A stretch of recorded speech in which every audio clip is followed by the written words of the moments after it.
Hello दोस्तों, आप सभी को नमस्कार। कैसे हो? सब बढ़िया हो? आज आपके लिए हम बीएसटीसी परीक्षा 2026 एक महत्वपूर्ण क्लास लेकर आए हैं जो बहुत ही महत्वपूर्ण है, जो पूरे जीके के हैं। एक भी प्रश्न बाहर नहीं जाएगा। बढ़िया एक नंबर है। तो क्लास को आप लाइक कर दीजिएगा और चैनल को नए हो तो सब्सक्राइब कर दीजिएगा। चलो, हम आज आपको एक क्लास दिखाने के लिए आए, लेकिन आपको यह पीडीएफ चाहिए तो आप किसी भी प्लेटफॉर्म पर संपर्क कर सकते हो और आपको फ्री में पीडीएफ मिल जाएगा। ओके, तो हम शुरू करते हैं आपके पहले प्रश्न से कि राजस्थान के पहला प्रश्न है कि राजस्थान के पूर्व और पश्चिम में, उत्तर दक्षिण में अंतर कितना है। तो दोस्तों, एक बार आपको बता देता हूँ कि पूर्व पश्चिम की लंबाई कितनी है।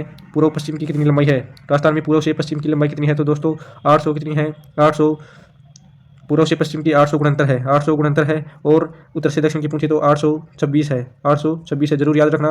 तो इसमें क्या पूछा है कि उत्तर से पूर्व से पश्चिम और उत्तर से दक्षिण का अंतर पूछा है। तो इसमें अंतर कितना का हो गया? तो इसमें 800 गुणंतर में से 826 घटाएंगे तो कितना आ जाएगा? 43, यानी 43 किलोमीटर क्या है इसका आंसर? सही हो जाएगा डी। तो क्या जाएगा? उत्तर से दक्षिण का अंतर पूछा है तो अंतर कितना है? 43 है। आगे अगला प्रश्न है कि राजस्थान के कुल भौगोलिक क्षेत्रफल का राजस्थान में कितना प्रतिशत पश्चिमी मरुस्थल प्रदेश से भाग है। तो दोस्तों, राजस्थान में चार कितने हैं? चार क्या है? भौतिक प्रदेश है, जिसमें क्या है? एक मरुस्थल का प्रदेश है जो कितना है? 61.11% है। तो आपका डी आंसर सही हो जाएगा। 61.11% क्या है?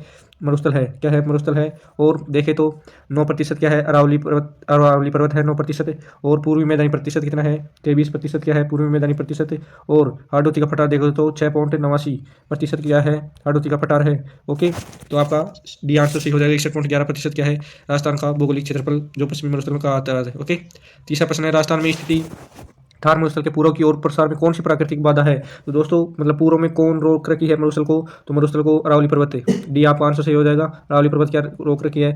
मरुस्थल को रोक रखी है। ओके, हाँ तो दोस्तों, ये प्रश्न क्या है? महत्वपूर्ण है। जल्दी से क्लास को लाइक कर दीजिए और क्लास को स्टेट तक देखना। ओके, तो शुरू करते हैं। चौथा प्रश्न कि कौन सी लिफ्ट नहर इंदिरा गांधी नहर पर बनाई गई है। दोस्तों, तो लिफ्ट नहर इंदिरा गांधी नहर पर बनाई गई है, कौन सी है? तो दोस्तों कंवरसेन। कंवरसेन क्या है? लिफ्ट नहर जो इंदिरा गांधी पर बनाई गई है। ओके, अगले है कि खेजड़ी की संगाई से प्राप्त चारे को क्या कहते हैं। दोस्तों, यानी खेजड़ी की संगाई से प्राप्त वो चारा होता है उसको क्या बोलते हैं? तो उसे लूम कहते हैं। ये आपका आंसर सही हो जाएगा। उससे क्या बोलते हैं? लूम बोलते हैं। अगला प्रश्न है कि राजस्थान के किस जिले में पलाया यानी बुज्झील पाई जाती है। दोस्तों, बुज्झील क्या है? बुज्झील कहाँ पर पाई जाती है? कोठारी नदी की, मतलब कोठारी के पास। कहाँ पर? जैसलमेर में। जैसलमेर में पाई जाती है। जो कहाँ पर है? मीठे पानी की झील है। कौन सी मीठे पानी की झील है? बुज्झील क्या है? कहाँ पर है? कहाँ पर है? जैसलमेर में है जो मीठे पानी की झील है। जरूर याद रखना। ओके, बुज्झील जैसलमेर में है। अगला प्रश्न है कि इंदिरा गांधी नहर को 0 पॉइंट में से कौन सा है? इंदिरा गांधी का मतलब निम्नतम बिंदु, यानी 0 पॉइंट का मतलब निम्नतम बिंदु, यानी न्यूनतम बिंदु कौन सा है? तो दोस्तों मोहनगढ़। मोहनगढ़ कहाँ पर है? जैसलमेर में। ओके, मोहनगढ़ जैसलमेर में है। ओके, इधर है जैसलमेर। तो जैसलमेर में क्या है? इसका 0 पॉइंट है। इंदिरा गांधी नहर का 0 पॉइंट कहाँ पर है? मोहनगढ़ जैसलमेर में। ओके, अगला प्रश्न है कि जलवायु दशा और कृषिगत उत्पादनों के आधार पर राजस्थान को कितने कृषि जलवायु क्षेत्रों में विभक्त किया गया है। तो दोस्तों, आपका सी आंसर सही हो जाएगा डी, यानी सी में कितने? 10 है। 10 क्या है? कृषि जलवायु दशाएं है। ओके, अगला प्रश्न है कि मोठ बाजरा किस प्रकार की फसल है। दोस्तों, मोठ और बाजरा किस प्रकार की फसल है?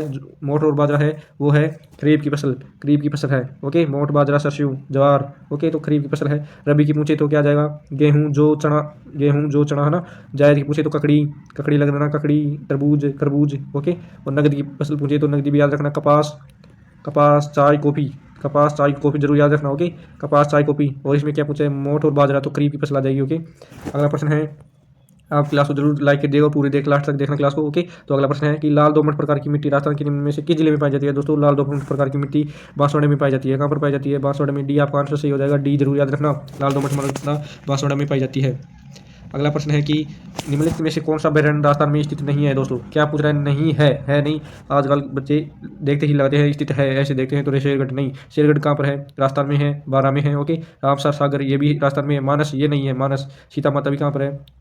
राजस्थान में ही है। लेकिन मानस कहाँ पर है? नहीं है। मानस राजस्थान में नहीं है। यह कहाँ पर है? असम में। मानस अभ्यारण्य कहाँ पर है? दोस्तों, मानस अभ्यारण्य कहाँ पर है? असम में है। ओके, जरूर याद रखना। सी आप आंसर सही हो जाएगा। इसमें क्या पूछा है? राजस्थान में नहीं है। तो अभ्यारण्य मानस अभ्यारण्य राजस्थान में नहीं है। यह कहाँ पर है? असम में। ओके, जरूर याद रखना। अगला प्रश्न है कि नीमच राजस्थान में मोरीजा नीमला लोहा ऐसा का भंडार जिले में स्थित है। दोस्तों, कौन से जिले में स्थित है? तो बताइए दोस्तों जल्दी से। किस जिले में स्थित है? तो जयपुर में है। ओके, जरूर याद रखना। बी आपका आंसर सही हो जाएगा। जयपुर जिले में क्या है? मोरीजा नामक लोहा ऐसा का। ओके, हाँ, अगला प्रश्न है कि बिलों में छेड़ा फाड़ना क्या है। दोस्तों, ये हमारा क्या है? यूट्यूब चैनल है, इसको जरूर लाइक कर सब्सक्राइब कर देना। ओके, तो अपना है कि बिलों में छेड़ा फाड़ने का क्या है? मतलब छेड़ा फाड़ने का अर्थ क्या होता है दोस्तों? बिलों में तो तलाक देना, यानी तलाक देना क्या है? बिलों में छेड़ा फाड़ना का अर्थ क्या होता है? तलाक देना। ओके, और विवाह क्या एक प्रथा है ना, तभी क्या प्रथा है? जमीन जीवना में क्या एक प्रथा है, लेकिन तलाक क्या है? फिर बिलों में क्या बोलते हैं? इसे छेड़ा फाड़ना बोलते हैं। ओके, तलाक को। अगला प्रश्न है कि वर्ष 2001 और 2011 की अवधि में राजस्थान में निम्नलिखित जिलों में से किस में उच्चतम दशकीय वृद्धि दर संख्या वृद्धि दर पाई गई। दोस्तों उच्चतम कहाँ पर पाई गई है? बाड़मेर में सबसे ज़्यादा क्या है? दशकीय वृद्धि दर है। और आपको पूछे कि राजस्थान का दशकीय वृद्धि दर कितना है, तो दोस्तों ये जरूर याद रखना, राजस्थान का 21.3% क्या है? दशकीय वृद्धि दर है।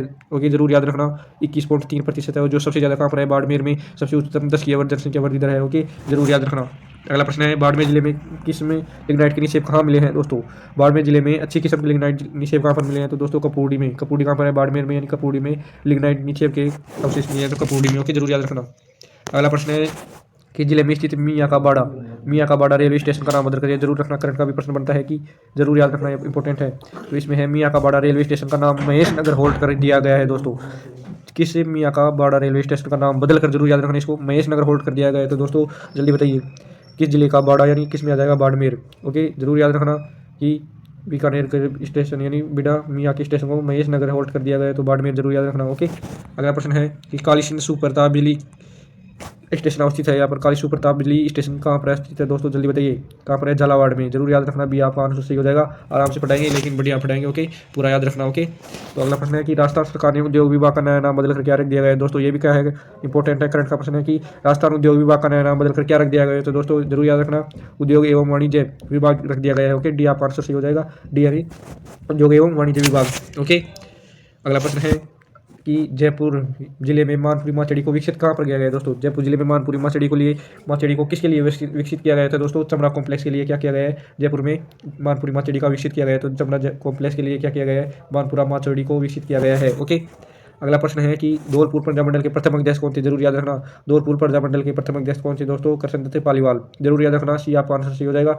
तो कृष्णदत्त पालीवाल क्या थे? धौलपुर प्रजामंडल के प्रथम अध्यक्ष कौन थे? तो कृष्णदत्त पालीवाल सही हो जाएगा। ओके, रंग महल स्थित है। दोस्तों रंग महल क्या एक सभ्यता है? कहाँ पर है ये रंग महल? गग्गर नदी के किनारे पर है। ओके, जरूर याद रखना, गग्गर नदी के किनारे पर क्या है? रंग महल सभ्यता है, जो कहाँ पर है? हनुमानगढ़ में। तो दोस्तों आपका डी आंसर सही हो जाएगा, डी हनुमानगढ़ में। दो और है सभ्यता, रंग महल सभ्यता हो गई, तो रंग महल स्थित है क्या है? सभ्यता है, सभ्यता एक रंग महल सभ्यता हो गई, जरूर याद रखना। ओके, अगली सभ्यता है, एक सभ्यता है कालीबंगा सभ्यता, भी कहाँ पर है? हनुमानगढ़ में है। कालीबंगा सभ्यता भी कहाँ पर है? हनुमानगढ़ में। और एक क्या है? पीलीबंगा भी कहाँ पर है? हनुमानगढ़ में है। पीलीबंगा भी कहाँ पर है दोस्तों? हनुमानगढ़ में। पीलीबंगा भी हनुमानगढ़ में है। तो ये क्या है? सभ्यता है जो हनुमानगढ़ में, रंग महल, पीलीबंगा और कालीबंगा कहाँ पर है? रंग महल में। जो किस नदी के किनारे? दोस्तों गग्गर नदी, जरूर याद रखना, गग्गर नदी के किनारे पर स्थित है, जरूर याद रखना। ओके, अगला प्रश्न है कि मालदीव के पश्चात मारवाड़ का शासक कौन बना? दोस्तों मारवाड़ यानी जोधपुर का शासक मालदीव को क्या बोलते हैं? मुछड़ा मालदीव के नाम से प्रसिद्ध है, जो मारवाड़ का शासक। इसके पश्चात कौन सा शासक बना था? दोस्तों चंद्रसेन, राव चंद्रसेन क्या बना था? मालदीव के पश्चात मारवाड़ का शासक बना था, जो इसको क्या बोलते हैं? मारवाड़ का प्रताप, यानी महाराणा प्रताप के जैसा ही था, तो इसको क्या बोलते हैं? मारवाड़ का प्रताप बोलते हैं इसे। क्या बोलते हैं? मारवाड़ का प्रताप किसे बोलते हैं? तो दोस्तों चंद्रसेन को। और कहानी मतलब बूढ़ा बिसरा राजा भी किसे बोलते हैं? कान का कच्चा राजा। ओके, जरूर याद रखना, इसकी उपनाम है चंद्रसेन के महाराणा मतलब मारवाड़ का प्रताप हो गए, बूढ़ा बिसरा राजा और कान का कच्चा राजा चंद्रसेन को कहा गया है। ओके, जरूर याद रखना दोस्तों, यह प्रश्न क्या है? महत्वपूर्ण है। अगला प्रश्न है, राजस्थान के कौन से ताम्र पत्थर में रानी कर्मवती जवाहर जौहर प्रमाण मिलते हैं? दोस्तों रानी कर्मवती क्या की थी? जौहर की थी। तो कौन से ताम्र पत्र में रानी कर्मवती के जौहर के प्रमाण मिलते हैं? तो दोस्तों पूर्ण ताम्रपति, क्या आ जाएगा? सी आपका आंसर सही हो जाएगा, तो पूर्ण ताम्र पत्र में। ओके, अगला प्रश्न है कि बालाथल राजस्थान के ऐतिहासिक स्थलों में से एक है, जो किस जिले में है? दोस्तों बालाथल किस जिले में है? तो जल्दी बताइए दोस्तों, बालाथल क्या पर है? उदयपुर में। आपका बी आंसर सही हो जाएगा। ओके, अगला प्रश्न है कि पृथ्वीराज चौहान तृतीय यानी पृथ्वीराज थर्ड समकालीन चंदेल शासक कौन था? इन्होंने क्या किया था? युद्ध किया था। तो दोस्तों इसके सामने कौन था? तो परमर्दी देव चंदेल। ओके, परमर्दी देव चंदेल थे। जो पृथ्वीराज चौहान कहाँ का था? दोस्तों अजमेर का था। कहाँ का था? अजमेर का था। तो इसके सामने कौन लड़ा था? परमर्दी देव चंदेल ने लड़ा था। ओके, अगला प्रश्न है कि वैभवशाली कलात्मक नगरी चंद्रावती पर 11वीं एवं 12वीं शताब्दी के किस वर्ष के शासक रहा? दोस्तों चंद्रावती यानी चंद्रावती का मतलब 11वीं एवं 12वीं शताब्दी पर किस वर्ष का शासक रहा? तो दोस्तों जल्दी बताइए। अबू के परमार यानी शिरोई का क्या नाम था? चंद्रावती। पुराना नाम क्या है शिरोई का? चंद्रावती नाम है। तो अब क्या हो गई? अब तो शिरोई नाम हो गया। पहले क्या था? शिरोई का प्राचीन नाम चंद्रावती था। ओके, जरूर याद रखना, शिरोई का प्राचीन नाम। यह पूछ रखा है प्रश्न कि शिरोई का प्राचीन नाम क्या था? तो दोस्तों चंद्रावती था, जरूर याद रखना। तो इसमें क्या पूछ रहा है कि चंद्रावती पर 11वीं एवं 12वीं शताब्दी में किस वंश का शासक रहा था? तो अबू के परमार शासक है। ओके, जरूर याद रखना। अगला प्रश्न है, निम्न में से कहाँ के चौहानों को देवड़ा चौहान कहा जाता है? दोस्तों कहाँ के चौहान थे जिसे क्या बोलते हैं? देवड़ा चौहान कहा गया है। दोस्तों देवड़ा के चौहान कहाँ पर है? शिरोई के। ओके, सिरोही के चौहान को क्या बोलते हैं? देवड़ा चौहान बोलते हैं। अगला प्रश्न है कि तुंगा का युद्ध किस वर्ष लड़ा गया था? दोस्तों जल्दी बताइए, ये महत्वपूर्ण प्रश्न है कि तुंगा का युद्ध कब लड़ा गया था? दोस्तों 1787 में। बी आपका आंसर सही हो जाएगा, तुंगा का युद्ध 1787 में लड़ा गया था। ओके, अगला प्रश्न है कि किसने शासनकाल में जोधपुर पोलो का घर कहलाता है। दोस्तों यह प्रश्न क्या है, इंपॉर्टेंट है, जरूर याद रखना। ओके, तो शासनकाल जोधपुर पोलो का घर किसे कहते हैं। तो दोस्तों महाराजा सरदार सिंह को, एक आप आंसर सही हो जाएगा ए। ओके, तो महाराजा सरदार सिंह को क्या कहते हैं, जोधपुर का राजा सही। तो महाराजा सरदार सिंह को क्या बोलते हैं, पोलो का घर। और महाराजा सरदार सिंह ने ये जरूर याद रखना कि जसवंत थड़ा का निर्माण करवाया था महाराणा सरदार सिंह ने, और इसका पिता के मृत्यु पर इसका पिता का नाम क्या था, महाराजा जसवंत सिंह, इसके लिए जसवंत थड़ा का निर्माण करवाया गया था। ओके, अगला प्रश्न है कि राजस्थान में 1857 की क्रांति के समय ब्रिटिश पॉलिटिकल एजेंट के संबंध में कौन सा युग्म सम्मिलित नहीं है। दोस्तों जरूर एक बार बताते हैं कि मेजर बटन कहाँ का था, कोटा रियासत का, ये भी सही है। इसमें क्या पूछा था, सम्मिलित नहीं है, तो मेजर बटन कोटा का रियासत का था, सही है। मैकमोसन कहाँ का था, जोधपुर का, ये भी सही है। मॉरिशस भरतपुर का था, ये भी सही है। ये तीनों क्या है, सही है। तो लेकिन ईडन उदयपुर ये गलत है। दोस्तों ये क्या जाएगा, ये गलत है। तो ईडन किसका था, ईडन तो जयपुर का था। और उदयपुर का कौन था, तो उदयपुर का जरूर याद रखना। जयपुर का पॉलिटिकल एजेंट कौन था, सारस था। ओके, और जयपुर का कौन था, ईडन। तो इसमें क्या है, मिलान ये गलत है। तो आपका 4 आंसर सही हो जाएगा। ओके, ये आपके क्या थे, 30 महत्वपूर्ण प्रश्न थे दोस्तों, इसको जरूर याद कर लेना। ये प्रश्न क्या है, पिछली बीएसटी परीक्षाओं में आए हुए हैं। और आपको कुछ भी पीडीएफ चाहिए तो इन पर कॉल या मैसेज कर सकते हो। तो आपको ये क्लास कैसी लगी, इसको लाइक जरूर कर दीजिए। ओके, धन्यवाद।